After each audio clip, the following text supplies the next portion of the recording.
Hello friends, super magic રસોઈમાં મિત્રો હું આપનું સ્વાગત કરું છું।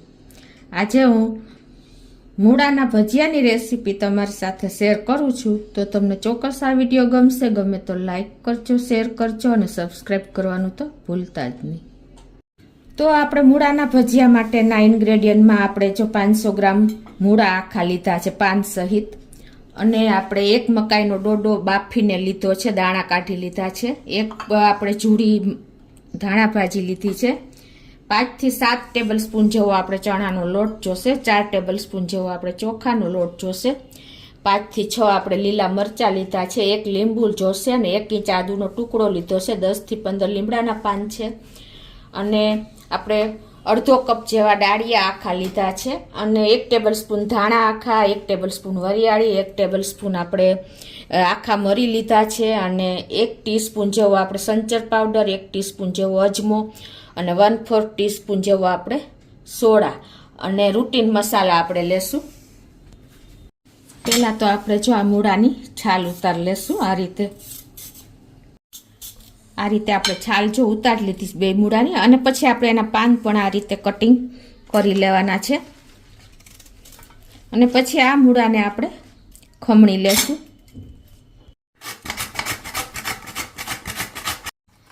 આ રીતે જો આપણે મૂળો પણ ખમણાઈ ગયો છે।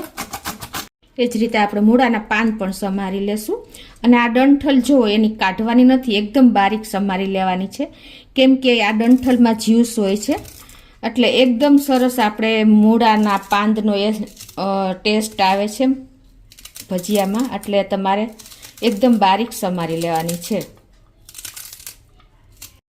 આ રીતે જો આપણે મૂળાના પાન પણ સમારાઈ ગયા છે અને એ જ રીતે હવે આપણે આ મરચાંનું પણ કટિંગ કરી લેશું।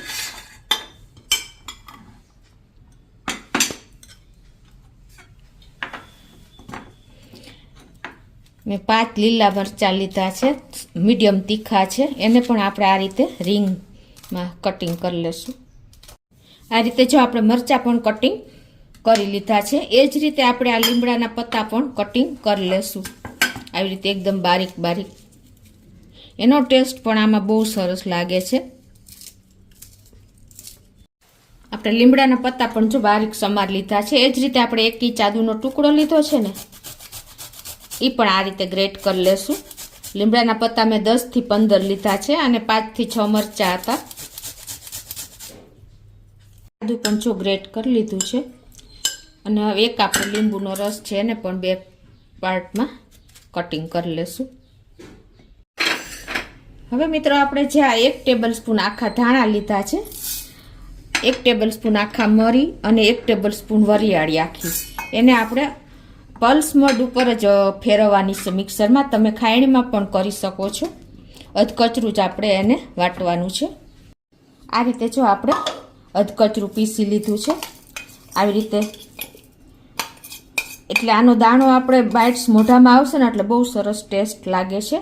એ જ રીતે હવે આપણે જો આ અડધો કપ જેવા આખા ડાળિયા લીધા છે, એને પણ આપણે અધકચરા જ પીસવાના છે। આપણે ડાળિયા પણ જો આવી રીતે અધકચરા જ પીસા છે, કેમ કે આનું પણ તમારા મોઢામાં બાઇટ્સ આવશે તો બહુ સરસ ટેસ્ટ લાગે છે। અને એ જ રીતે હવે આપણે આ બાફેલી મકાઈ લીધી છે 1 ડોડો, એને પણ આપણે અધકચરી જ પીસવાની છે। આ રીતે જો આપણે મકાઈ પણ પીસી લીધી છે। હવે આપણે બધું આ મિક્સ કરી લેશું ભજીયા બનાવવા માટે। મકાઈ છે, આ આપણે ગ્રેટ કરેલો મૂળો છે,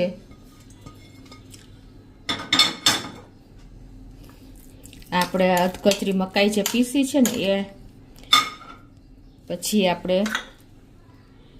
લીલા મરચાં, લીમડો અને આદુ,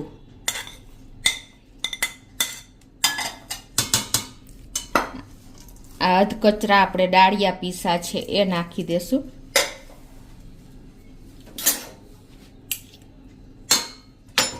અને આપણે થોડા એવા 1 ટેબલ સ્પૂન જેવા આપણે ચીલી ફ્લેક્સ નાખી દેશું। 1 ટીસ્પૂન જેવો આપણે આખો અજમો નાખી દેશું। અને આપણે જે આ આખા મરી 1 ટેબલ સ્પૂન, ધાણા 1 ટેબલ સ્પૂન અને વરિયાળી જે મસાલો પીસો છે ને એ પણ આપણે આમાં મિક્સ કરી દઈશું. અને 1 ટીસ્પૂન જેવું આપણે સંચર પાવડર નાખી દઈશું. અને આપણે આ 5 ટેબલ સ્પૂન જેવું આપણે બેસન નાખી દઈશું.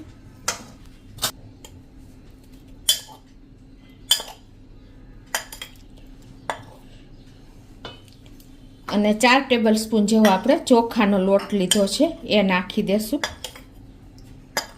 મિત્રો આનો ટેસ્ટ બહુ સરસ યુનિક આવે છે. તમે એક વખત ચોક્કસ આ રીતે ટ્રાય કરજો. આપણે ચીલી ફ્લેક્સ નાખ્યા છે તો પણ આપણે 1 ટીસ્પૂન જેવું આપણે લાલ મરચું પાવડર નાખી દેશું. અને અડધી ટીસ્પૂન જેવી આપણે હળદર પણ નાખી દેશું.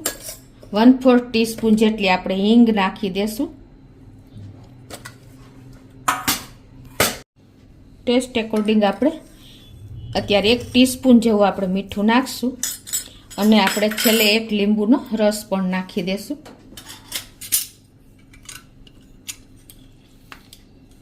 અને આપણે 1 જુડી જે ધાણા ભાજી ઝીણી સમારી છે એ નાખીને અને લાસ્ટમાં આપણે તો 1/4 ટીસ્પૂન જેટલા આપણે ખાવાના સોડા લીધા છે એ નાખી દઈશું.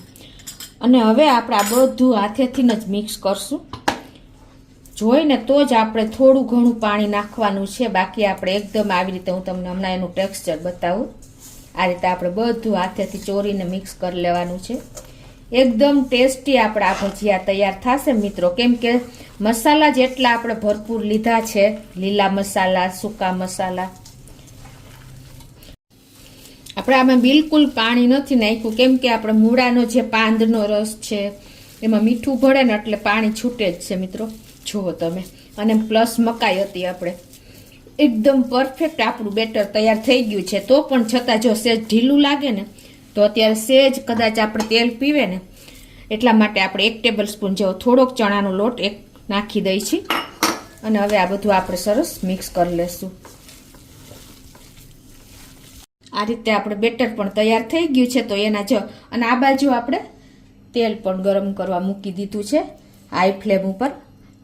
અને હવે આપણે ગોટા આ રીતે હાથેથી જ વાળી લેશું. અને આ રીતે જ આપણે એને ફ્રાય કરવાના છે તેલમાં. અને હવે આપણે આ ગોટા નાખ્યા પછી આપણે ગેસની ફ્લેમ મીડિયમ કરી નાખશું.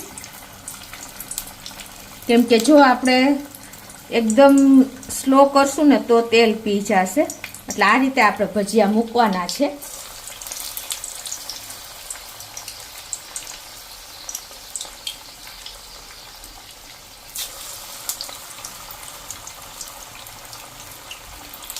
તો આ રીતે જો આપણે 1 થી 1.5 મિનિટ થઈ છે. અને જો આપણે આ રીતે એને ટર્ન કરતા રહેવાના છે. એટલે એકદમ સરસ બધી સાઈડથી કૂક થઈ જાય. આ રીતે હવે જો આપણે એકદમ સરસ ફ્રાય થઈ ગયા છે. ઉપરથી ક્રન્ચી અને અંદરથી સોફ્ટ એવા આપણા ભજીયા. જો મિત્રો તમે બ્રેડના, પનીરના તો ભજીયા બહુ ખાધા હશે, પણ આ રીતે તમે મૂળાના ભજીયા તો બહુ ઓછા જોયા હશે મિત્રો. એકદમ શિયાળામાં આપણને ખાવાની ઈચ્છા થઈ જાય, મોઢામાં પાણી આવી જાય ને એવા ચટપટા અને ટેસ્ટી આપણા મૂળાના ભજીયા તૈયાર છે મિત્રો. તો એ રીતે હવે આપણે બીજી બેચ પણ તૈયાર કરી લેશું. હવે એ જ રીતે આપણે જો બીજી બેચ પણ તૈયાર કરી લેશું. તો આપણી બીજી બેચ પણ જો મૂળાના ભજીયાની તૈયાર થઈ ગઈ છે મિત્રો. એકદમ જો મિત્રો મોઢામાં પાણી આવી જાય ને એવા ટેસ્ટી ભજીયા આપણા તૈયાર થઈ ગયા છે.